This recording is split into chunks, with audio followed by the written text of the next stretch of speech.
Friends, welcome to a new blog. আশা করছি সবাই ভালো আছো, আমরাও ভালো আছি। চললাম আমরা একটা নতুন যাত্রাপথে। মা আর ঠাম্মিকে নিয়ে আমরা চললাম মায়াপুর ইস্কন মন্দিরের দর্শনে। আমাদের বাড়ির নিকটবর্তী স্টেশন হলো দাইহাট, তাই আমরা দাইহাট থেকে ট্রেন ধরবো বিষ্ণুপ্রিয়া যাওয়ার জন্য। কাটোয়া থেকে ব্যান্ডেলগামী যে কোনো ট্রেনে চাপলেই আমরা বিষ্ণুপ্রিয়ায় নামতে পারি, অথবা নবদ্বীপ ধামে নেমেও আমরা মায়াপুর ইস্কন মন্দির যেতে পারি। যারা ধরুন হাওড়া বা শিয়ালদা থেকে আসবে, হাওড়া থেকে যদি আসে তারা নবদ্বীপ ধাম স্টেশনে নামতে পারে বা বিষ্ণুপ্রিয়া হল্টে। আর যদি শিয়ালদা থেকে আসা হয় তাহলে কৃষ্ণনগর সিটিতে নামতে হবে। সেখান থেকে ঘাট পেরিয়েই আমরা মায়াপুর ইস্কন যেতে পারি। আমরা যেমন বিষ্ণুপ্রিয়া হল্টে নেমে টোটো ধরে নিয়েছিলাম ঘাটের দিকে যাওয়ার জন্য। এত সুন্দর সুন্দর চারা দেখে মনে হলো যাই বাড়ি নিয়ে যায়, কিন্তু ফেরার পথে দেখি আর একটাও চারা নেই, সব বিক্রি হয়ে গেছে। টোটো থেকে নেমেই দুপা হাঁটতেই মায়াপুর ফেরিঘাট। এখানে লঞ্চ এবং নৌকা দুরকম টিকিট পাওয়া যায়। আমরা নৌকার টিকিট করলাম 5 টাকার বিনিময়ে এবং আমরা নৌকার দিকে যেতে শুরু করলাম। ঠাকুমা বয়স্ক মানুষ, তাই খুব আস্তে আস্তে সাবধানে সাবধানে আমরা ধরে ধরে নিয়ে গেলাম, যাতে কষ্ট না পায় বা এরকম কাঠের ব্রিজ স্লিপ না খেয়ে যায়।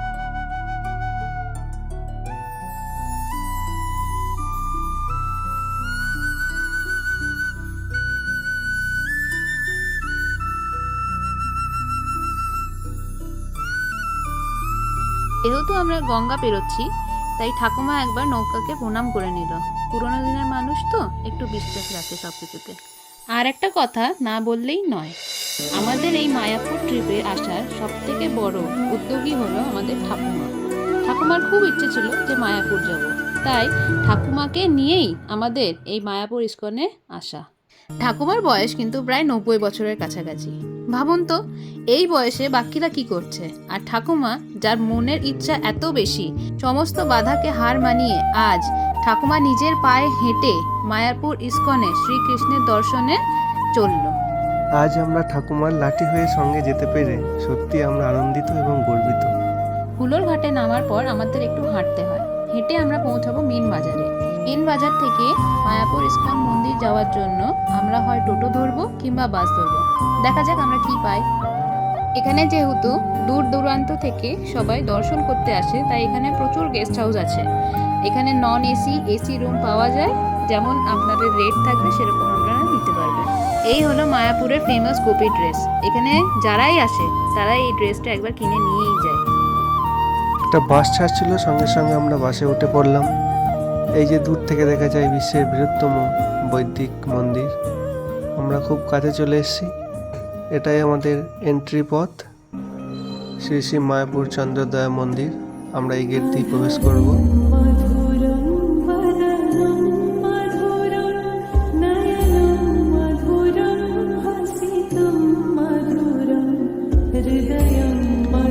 মন্দিরে প্রবেশ করেই বাঁ দিকে অখণ্ড হরিনাম সংকীর্তন কুঠি, যেটা 24 ঘন্টায় সবসময় নাম সংকীর্তন চলে।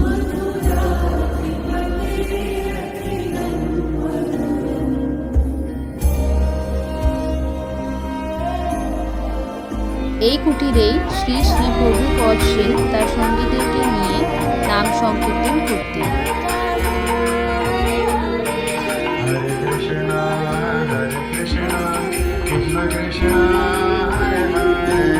ইস্কন মন্দিরে এসে যদি মহাপ্রসাদী না খায় তাহলে কিছু যেন একটা অসম্পূর্ণ থেকে যাবে, তাই আমরাও সবার মতন মহাপ্রসাদের টিকিট কেটে নিলাম। আগে থেকেই টিকিট কেটে রাখতে হয়। আর এখানে অনেক কটাই ভবন আছে, যেমন এখানে আমরা কেটেছিলাম নামহট্ট ভবনে, এখানে ছিল আর একটা গীতা ভবন, গদা ভবন। প্রত্যেকটা ভবনেই কিন্তু খাবার আলাদা আলাদা ছিল, আবার খাবারের চার্জেসও আলাদা আলাদা ছিল। মহাপ্রসাদের কুপন কাটার পর আমরা মন্দির প্রদর্শনে এগিয়ে পড়লাম। এগিয়ে যাওয়ার পথে ডান দিকে কিন্তু প্রচুর স্টল। এখানে sari, cosmetics, jewellery, stationery item সব কিছুই পাওয়া যায়। আর বাঁ দিকে ছিল শ্রী শ্রী প্রভু পদ শীলের সমাধি মন্দির।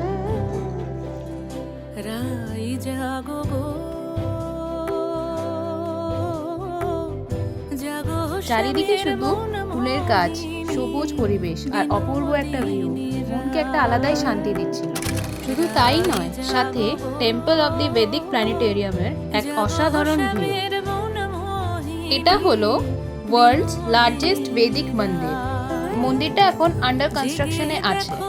হোপ সো 2026 এর মধ্যে এটা আমাদের সবারই জন্য ওপেন হয়ে যাবে। জেগে দেখো হর তো নিশি নাই গো জয় রাধে, জাগো শ্যামের মন মোহিনী বিনোদিনী রাধে। সমাধি মন্দিরের পাশেই একটা অসাধারণ স্টল ছিল, যেখানে ঠাকুরের ছবি, বিভিন্ন রকমের খাবার পাওয়া যাচ্ছিল। সাথে এখানে জুতো রাখার কাউন্টার, মোবাইল, ব্যাগ সবকিছু রাখার কাউন্টার আছে। মন্দিরের ভেতরে এগুলো কিন্তু সব নিষিদ্ধ।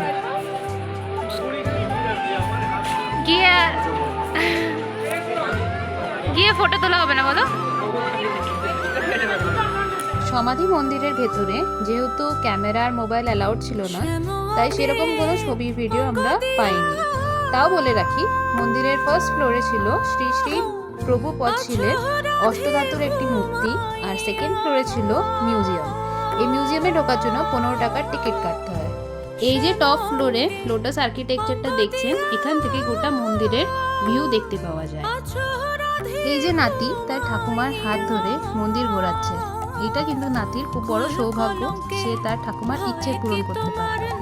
আর ঠাকুমার কিন্তু ইচ্ছে শক্তি খুব, এই বয়সেও গোটা মন্দির হেঁটে ঘুরে দেখলো। তার সাথে সাথে ঠাকুমাকে দেখেও বাকি টুরিস্টরা কিন্তু অবাক। ভিডিওতে আপনারা দেখতেই পাচ্ছেন ঠাকুমা কত খুশি। ঠাকুমাকে আমরা এখানে আনতে পেরেছি, আমরাও তাতে কিন্তু খুবই তৃপ্ত।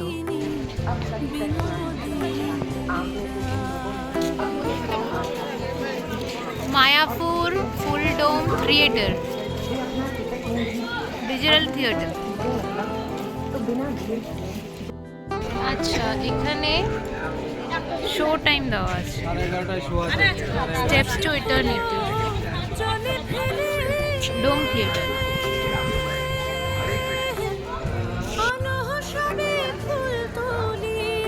ইউনিক গরুর গাড়ি,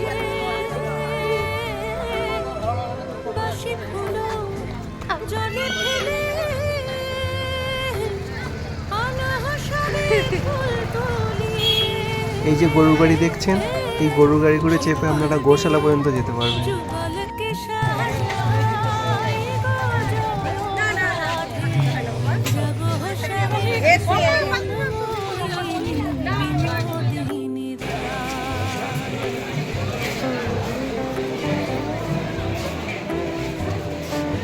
এইটা হলো রাধা কৃষ্ণ মন্দির, কিন্তু এখানেও দেখছি ক্যামেরা ব্যাগ কিছু নিয়ে যেতে দেবে না, তাই এখানে ফোন আর ক্যামেরা সব জমা দিয়ে আবার মন্দিরের ভেতরে কোথাও সব ছবিও তোলা যাবে না, কোথাও ভিডিও করা যাবে না। এই সেই বিখ্যাত চন্দ্রদয়া মন্দির বা রাধাকৃষ্ণ মন্দির। এখানেই শ্রীকৃষ্ণ এবং রাধা রানী তার অষ্ট সখীকে নিয়ে বিরাজমান।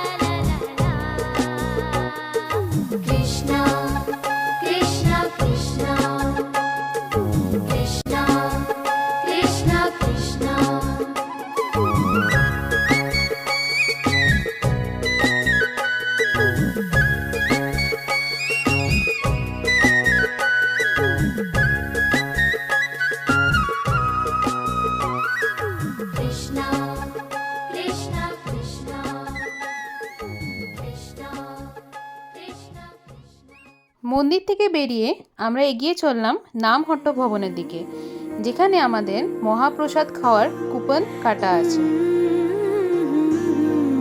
এই রাস্তা দিয়ে শুধু নামহট্ট ভবনই নয়, গদা ভবন, প্রসাদ হল, আরও অনেক জায়গায় যাওয়া যাবে। আসলে এইটা হলো মন্দির থেকে বেরিয়ে একটা এক্সিট পয়েন্ট।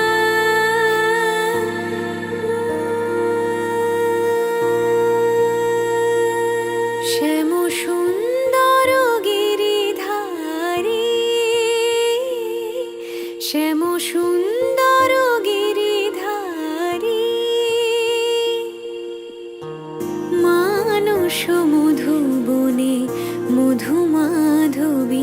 সুরে মানস মধুবনে মধু মাধবী সুরে মুরলী মহাপ্রসাদের জায়গায় পৌঁছে গিয়ে আমরা আমাদের নিজেদের প্রসাদগুলো নিয়ে নিলাম। প্রসাদে দিয়েছিল ভাত, ডাল, মিক্স সবজি, পনির আর পায়েস। খেতে কিন্তু অসাধারণ ছিল। চাইলে এখান থেকে আবার এক্সট্রা নেওয়াও যায়, ওখানে কিন্তু আলাদা করে কাউন্টার করে রাখাই ছিল।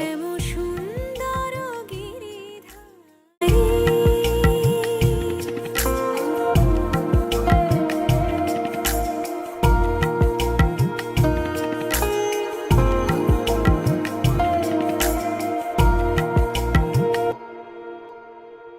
মধুরাতে হে হৃদয়ে এসো, মাধবী চাঁদ হয়ে এসো, মধুরাতে হে মহাপ্রসাদ খাওয়ার পর আমরা একটু বসে আবার একই পথে এগিয়ে চললাম গৌশালার দিকে। হৃদয়ে এই রাস্তাটা চললো গৌশালার দিকে। বাঁ দিকে আছে অন্নদান কুঠি। এখানে যারা কুপন কাটে না তাদেরকে মহাপ্রসাদ খাওয়ানো হয়। আর এখানকার কালেকশন করার জন্য জায়গায় জায়গায় কাউন্টার করা আছে। এই যে দেখছেন পাশে ছোট ছোট কুঠি, এখানে কিন্তু খুব অল্প দামেই থাকার ব্যবস্থা করা আছে। যারা এখানে নাইট স্টে করে সন্ধ্যা আরতি দেখে তাদের জন্য এই জায়গাটা কিন্তু বেস্ট।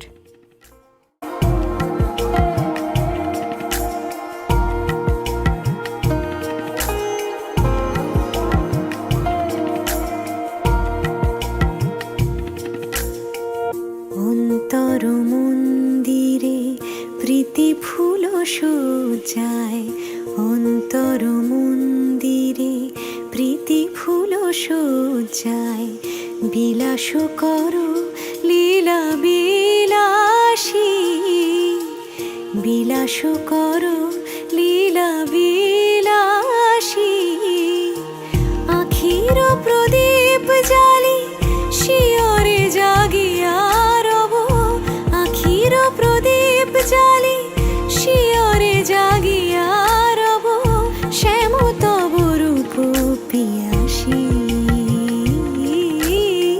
শ্যাম তব রূপ পিয়াসী।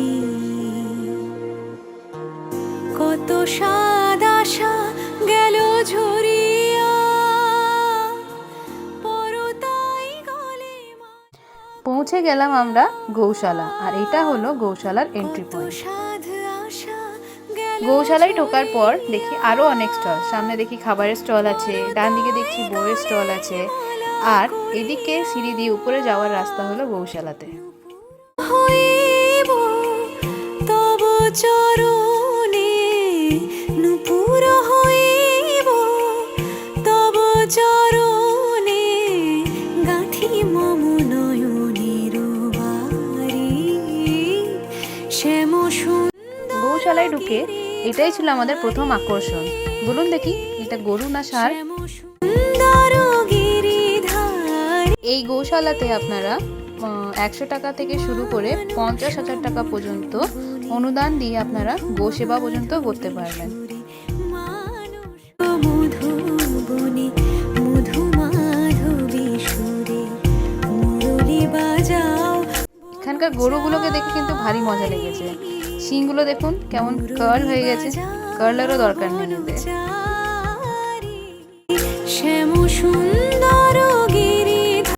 আর এই গরুটাকে দেখুন, দেখে মনে হচ্ছে শিং নেই, কিন্তু শিংগুলো আছে, পেছনে চলে গেছে শিংগুলো। খুব আদর কাটছিল সবারই কাছে। সুন্দর গিরিধারী। গৌশালায় এসে গরুর দুধের কোনো জিনিস খাবো না তা তো হয় না, তাই টক মিষ্টি দইয়ের চিল্ড লস্যি আমরা কিনে নিলাম ওখান থেকে।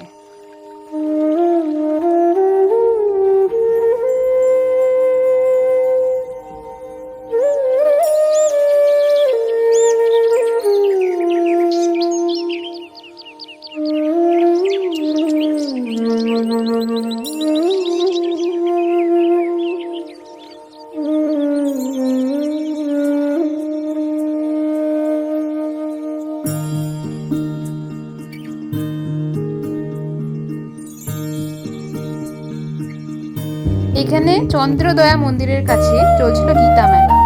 সকালবেলায় খুব একটা ভিড় ছিল না, তবে মনে হয় সন্ধ্যেবেলায় আকর্ষণ ভালো, কারণ চারিদিকে লাইটিং করা ছিল আর চারিদিকে বেশ ভালোই করে সাজানো ছিল। সন্ধ্যেবেলায় থাকলে হয়তো সবটা দেখতে পেতাম।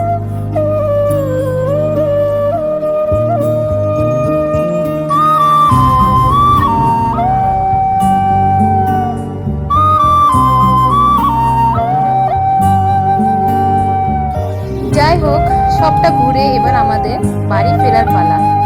টোটোতে চেপে পড়েছি ঘাটের দিকে যাওয়ার জন্য। এবার চারিদিকে শুধু স্টল আর স্টল, সাথে টোটোতে যখন চাপলাম দেখছি অনেক কটা মন্দির, যেটা আমরা হয়তো আসার সময় বাসে দেখতে পেলাম না। পরের বার যদি আসি তাহলে সব কটা মন্দির কিন্তু ঘুরেই দেখবো।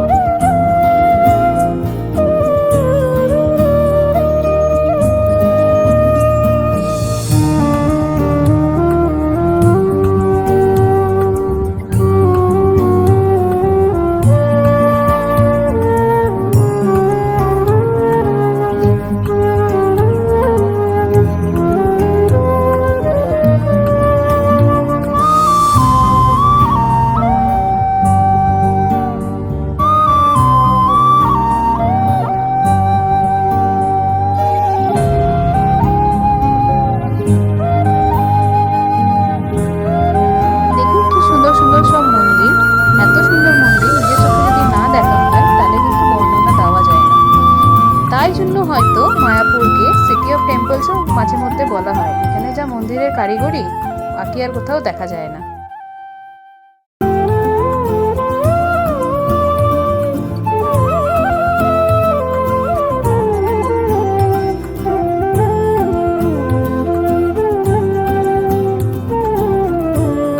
ঘাট থেকে ছাড়লো আমাদের নৌকা, চললাম আমরা আবার নবদ্বীপ ফেরিঘাটের দিকে। আমাদের আজকের মতন এখানে মায়াপুর যাত্রাপথ শেষ। চলে এসছি আমরা বিষ্ণুপ্রিয়া হল্ট। এখান থেকে আমরা কাটোয়া যাওয়ার ট্রেন ধরবো, দাইহাটে নামবো, দিয়ে বাড়ি। দেখা হচ্ছে আপনাদের সাথে আবার একটা নতুন ব্লগ নিয়ে। Till then good bye. আর ভিডিও ভালো লাগলে লাইক শেয়ার সাবস্ক্রাইব করে দেবেন।